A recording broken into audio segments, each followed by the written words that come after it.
शरीफ अहमद अपने परिवार के साथ रहते थे। उसके परिवार में पत्नी रजिया के अलावा एक बेटा और 3 बेटियां थी। शरीफ अहमद के पास थोड़ी सी जुतासे की जमीन थी जिसके सहारे ही उसका परिवार चलता था। एक बेटी की वह पहले ही शादी कर चुके थे। उसके बाद मोमिन खातून और उससे छोटा उसका भाई था। शरीफ अहमद की छोटी बेटी मोमिन खातून बहुत ही खूबसूरत थी। उसके अब्बू का एक सामान्य परिवार था। मोमिन खातून को शुरू से ही बन-ठन कर रहने की आदत थी। जवानी की दहलीज पर कदम रखते रखते उसका रंग और भी खिल उठा था। यही कारण था कि वह जब कभी भी घर से निकलती थी तो अधिकांश गांव के लड़कों की उस पर नजर टिकी रहती थी। उसके पड़ोस में अधिकांश मुस्लिम परिवार रहते थे, लेकिन शुरू से ही मुस्लिम लड़कों को वह पसंद नहीं करती थी। मोमिन खातून को किसी काम से शहर जाना था।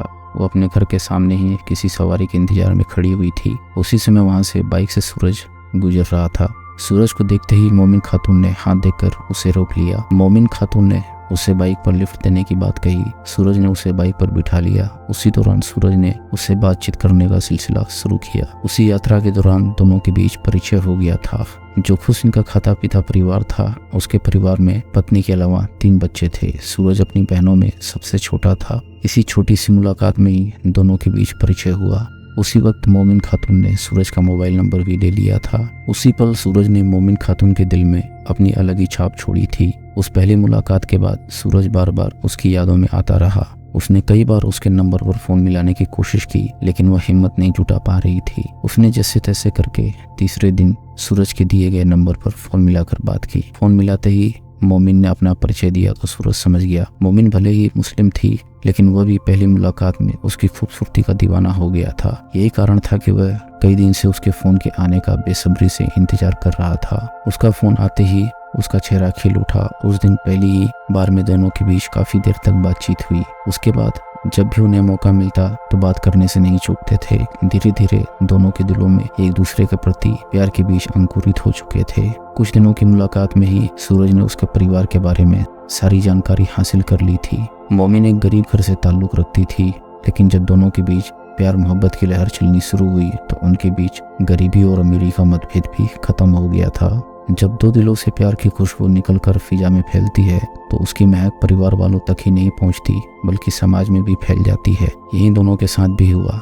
सूरज और मोमिन के बीच फोन पर काफी लंबी बातें होने से उन दोनों के घर वालों को उनकी मोहब्बत की बात पता चल गई थी। मोमिन कई बार सूरज को अपने साथ अपने घर भी ले गई थी। सूरज एक खाते पीते घर से था। इसी कारण मोमिन की मम्मी रजिया ने कभी भी उसके घर आने पर ऐतराज नहीं किया था। उसके बाद मोमिन के घर वाले सूरज को भी मान सम्मान देने लगे थे। मोमिन की अम्मी रजिया ने अपनी बेटी की तारीफ करते हुए सूरज को बताया कि उसे हिंदू त्योहारों से बहुत ही लगाव है। धर्म अलग होने के बावजूद भी दोनों का एक दूसरे के घर आना जाना शुरू हो गया। साथ ही दोनों के बीच प्यार भी बढ़ता गया। दोनों एक दूसरे को दिलो जान से चाहने लगे थे। उसी मिलने जुलने के दौरान दोनों ने फैसला कर लिया कि दोनों शादी कर पूरी जिंदगी साथ रहेंगे। उन्होंने एक साथ जीने मरने की कस्में खाई और निकल पड़े जाति धर्म की दीवार से टकराने। एक दिन मौका पाते ही मोमिन ने अपनी अम्मी रजिया से अपने दिल की बात कह दी। अम्मी, आप तो जानती हो कि सूरज बहुत अच्छा लड़का है, वो भी मुझे बहुत चाहता है और मैं भी उसे बहुत प्यार करने लगी हूँ। अम्मी, प्यार ही नहीं, मैं उसे शादी भी करना चाहती हूँ। बेटी की बात सुनते ही रजिया का गुस्सा फूट पड़ा। मोमिन, तू पागल हो गई है क्या? तुझे पता नहीं कि सूरज हमारे मजहब का नहीं है? अगर गांव में इस बात का पता चला तो बवाल खड़ा हो जाएगा। उसी समय शरीफ अहमद भी घर पहुंच चुका था। शरीफ अहमद के घर में घुसते ही दोनों सहम गई। फिर थोड़ी देर बाद ही रजिया ने मोमिन की बात शोहर के सामने रखी तो वह भी बौखला उठा। मोमिन की बात सुनते ही शरीफ अहमद ने बेटी को समझाने की कोशिश की। बेटी, तू ये जो कदम उठाने जा रही है उससे हमारा इस गाँव में रहना दुभर हो जाएगा। हम सारी जिंदगी किसी के सामने सिर नहीं उठा सकेंगे। समाज वाले हमारा जीना दुभर कर देंगे। मोमिन ने अपने अब्बू की बात एक कान से सुनी और दूसरे कान से निकाल दी। उसने प्रण किया कि वह शादी करेगी तो सूरज के साथ ही, अन्यथा वह सारी जिंदगी घर में ही कुंवारी बैठी रहेगी। उसने यह बात सूरज को भी नहीं बताई थी। उसके बाद भी वह उससे पहले की तरह मिलती जुलती रही। मोमिन के परिवार वालों को विश्वास था कि सूरज कभी भी उससे शादी करने के लिए तैयार नहीं होगा। यही सोचकर उन्होंने दोनों के मिलने जुलने पर पाबंदी नहीं लगाई। उसी दौरान एक दिन सूरज अयोध्या घूमने गया तो मोमिन भी उसके साथ चली गई। अयोध्या जाने के बाद उसकी सनातन धर्म के प्रति आस्था और भी पक्की हो गई थी। सूरज के साथ ही उसने अयोध्या में सभी मंदिरों के दर्शन भी किए। अयोध्या में रामलला के दर्शन करने के दौरान ही उसने प्रण किया कि आज के बाद वह मुस्लिम धर्म को पूरी तरह से त्याग कर सनातन धर्म के संस्कारों को ही मानेगी। यही नहीं, उसने रामलला के सामने ही अपनी मांग में अपने प्रेमी सूरज के नाम का सिंदूर भरते हुए अपना नाम भी मोमिन खातून से बदलकर मीना रख लिया था। उसके बाद दोनों ने रामलला को साक्षी मानकर जिंदगी भर साथ जीने मरने की कस्में भी खा ली। अयोध्या से आने के बाद उसका रहन सहन भी पूरी तरह से बदल गया था। रामलला के मंदिर में शादी करने के बाद से ही मोमिन सूरज को अपना पति मानने लगी थी, लेकिन उसके घर वालों को इसकी कानो कान खबर नहीं हुई थी। मोमिन खातून के रहन सहन को देखकर उसके घर वालों को कुछ शक भी हुआ, लेकिन वे मोमिन से कुछ कह नहीं पाए। फिर एक दिन ऐसा भी आया कि उसके घर वालों को पता चली गया कि उनकी बेटी ने सूरज के साथ मंदिर में शादी कर ली है। यह जानकारी मिलते ही घर वाले उससे खफा हो गए। पहले तो उन्होंने उसे काफी समझाया, लेकिन उसने उनकी एक न सुनी। मोमिन की जिद को देखते हुए उसके अम्मी अब्बू ने सूरज के साथ शादी करने की एक शर्त रख दी। उन्होंने कहा कि उन्हें उसकी शादी सूरज के साथ करने से कोई एतराज नहीं, लेकिन सूरज को शादी करने के लिए इस्लाम धर्म अपनाना होगा। उनकी यह शर्त मोमिन को ही मंजूर नहीं थी। फिर उससे सूरज कैसे सहमत हो सकता था। उसके बाद कोई रास्ता न निकलने पर सूरज और मोमिन ने घर से भागकर शादी करने की योजना बनाई और दोनों घर से भागने का मौका तलाशने लगे। ज्यों-ज्यों शाम की रंगत ढलती जा रही थी, वैसे वैसे मोमिन खातून की आंखों में प्यार की गुलाबी आभा गहराती जा रही थी। उस दिन उसने दृढ़ निश्चय कर लिया था कि आज की रात उसकी जिंदगी की अहम रात होगी। आज रात उसकी हसीन दुनिया की पहली सीढ़ी होगी। यही कारण था कि आज उसकी आंखों से नींद को सुदूर और मन प्रफुल्लित था। मोमिन खातून की अम्मी रजिया खातून बच्चों को खाना खिलाने के बाद घर के कामकाज निपटाकर अपने कमरे में चली गई थी। उसके बाद मोमिन खातून भी भाई बहनों के साथ बिस्तर पर जा लेटी। थोड़ी ही देर बाद घर के सभी सदस्य गहरी नींद में डूब चुके थे, लेकिन मोमिन खातून की आंखों में नींद की खुमारी नहीं, बल्कि न जाने कितने जाने अनजाने सपनों के रंग मचल रहे थे। सबके सो जाने के बाद मोमिन खातून आहिस्ता से उठी। उसने चारों ओर नजर डाली। सबको सोया देखकर उसके होंठों पर मुस्कान उभरी। वह दबे पांव अलमारी की ओर बढ़ी। फिर उसने अलमारी में रखा पैकेट बाहर निकाला और बेड के नीचे रखे बैग में सरका दिया। बैग में उसने पहले ही अपने कुछ कपड़े डाल रखे थे। बैग को तैयार कर उसने बेड पर सोए अपने भाई बहनों पर एक सरसरी निगाह डाली। फिर उसने दीवार पर टंगी घड़ी से टाइम का जायजा लिया। रात के 12 बजने वाले थे। उसके मोबाइल पर काफी समय से सूरज की मिस कॉल आ रही थी, लेकिन उस वक्त उसने अपना मोबाइल साइलेंट मोड में रख रखा था ताकि उसकी घंटी सुनकर उसके घर वाले जाग न जाए। फिर बड़ी फुर्ती से हाथ में एक नया लाल सूट थामे वह बाथरूम की ओर बढ़ गई। लाल सूट के ऊपर उसने काला बुर्का डाल लिया था ताकि रास्ते में गांव का कोई भी इंसान उसे पहचान न पाए। बाथरूम में थोड़ा फ्रेश होने के बाद वह सामने लगे आईने के सामने अपने चेहरे को निहारने लगी। उस वक्त उसके चेहरे पर दो रंग उभरे हुए थे।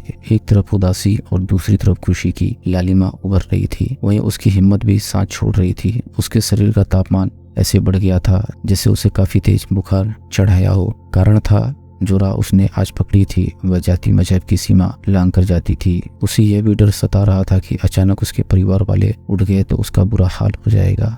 तभी उसके मोबाइल पर फिर से सूरज की मिस कॉल आ गई। सूरज की मिस कॉल आते ही उसने फुर्ती से अपना बैग कंधे पर लटकाया और दबे पांव घर से बाहर आ गई। उसने दरवाजा बाहर से ही बंद कर दिया था। घर से निकलने के बाद उसने चारों ओर निगाहें दौड़ाई। चारों तरफ सन्नाटा पसरा था। घर को आखिरी बार अलविदा कहते हुए वो अपनी मंजिल की ओर रवाना हो गई। गांव के बाहर कुछ ही दूरी पर सड़क के किनारे सूरज अपनी बाइक लिए उसका इंतजार कर रहा था। मोमिन खातून के आते ही उसने अपनी बाइक स्टार्ट कर ली थी। मोमिन ने उसके बैठते ही बाइक आगे बढ़ा दी। पलक झपकते ही उसकी बाइक हवा से बातें करने लगी थी। मोमिन खातून को साथ लेकर सूरज कोई 5 मिनट में ही अपने गाँव पहुँच गया। मोमिन खातून और सूरज के गांव आसपास में ही थे।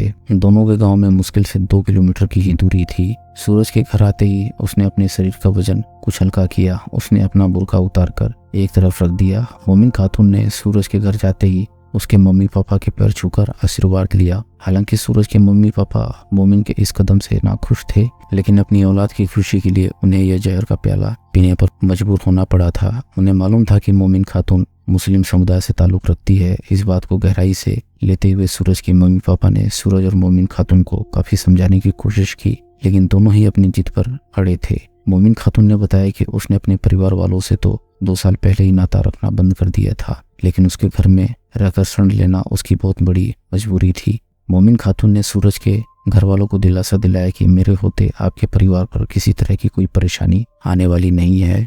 वह इस वक्त बालिग है, उसे अपनी जिंदगी अपने तरीके से जीने का पूरा अधिकार है। मोमिन खातून को अपने घर से निकले हुए 2 दिन गुजर चुके थे।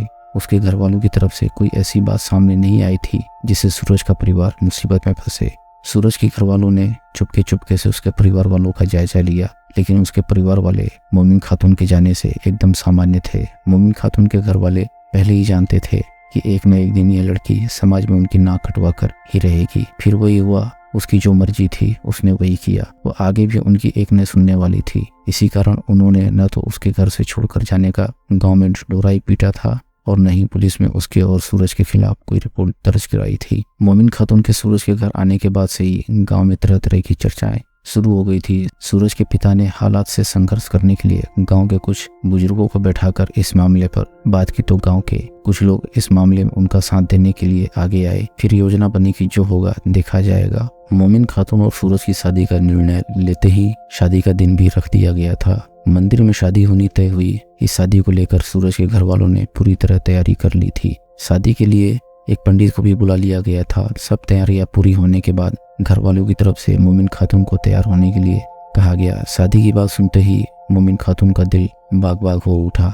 खुशी के मारे उसके पांव जमीन पर नहीं टिक पा रहे थे। नहा धोकर मोमिन खातून ने एक लाल साड़ी पहनी। गीले बाल सुखाने के लिए वह आईने के सामने खड़ी हुई और फिर हिंदू रीति रिवाज के अनुसार उसने भरपूर श्रृंगार किया। मोमिन ने माथे पर दमकती बिंदिया, गुलाबी अधरों पर मनमोहक लिपस्टिक, नाजुक कलाइयों में लाल लाल चूड़ियां पहनी। फिर 16 श्रृंगार करने के बाद वो सूरज के साथ मंदिर में जा पहुंची। मंदिर पहुंचते ही हिंदू रीति रिवाज से पंडित ने मंत्रोच्चारण के बीच दोनों प्रणय सूत्र में बंध गए। कहते हैं सच्चा प्यार न कभी झुका है और न झुकेगा, चाहे मोहब्बत करने वालों का जमाना ही दुश्मन बन बैठे। मोहब्बत न काला गोरा देखती है और न ही धर्म जाती। मोहब्बत तो मोहब्बत है, चाहे जमाना लाख कोशिश करे, लेकिन मोहब्बत की डोर कभी कमजोर नहीं पड़ती। वैसे प्यार ने किसी बंदिश क्या के हार नहीं मानी। दोस्तों, अगर आपको कहानी पसंद आ रही हो तो वीडियो को लाइक करें और चैनल को सब्सक्राइब करें। हम ऐसी मजेदार कहानियाँ आपके लिए लाते रहेंगे।